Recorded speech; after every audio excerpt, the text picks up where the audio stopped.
వాస్తవానికి ఫిజిక్స్ అంత difficult subject ఏం కాదు.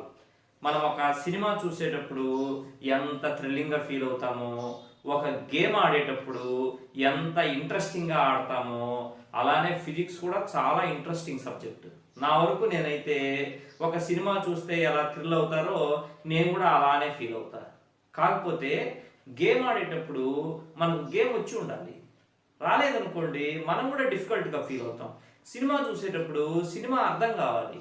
అది ఇంగ్లీష్ సినిమా అనుకోండి మనకు కూడా అర్థం కాక ఇబ్బందిగా ఫీల్ అవుతాం. ఫిజిక్స్ కూడా అంతే. మనము ఒక ఇల్లు కట్టేటప్పుడు ఏ రకంగా అయితే ఇటుకలను ఒకదాని మీద ఒకటి పేర్చుకుంటూ వస్తామో ఫిజిక్స్ కూడా అలానే బిల్డప్ చేస్తూ రావాలి. ఇంకా ఇల్లు కట్టేటప్పుడు అడుగున పునాదిలో చాలా బలమైన రాళ్ళు వేస్తాం, బీమ్ వేస్తాం. ఎందుకని? అక్కడ స్ట్రాంగ్గా ఉంటే పై బిల్డింగ్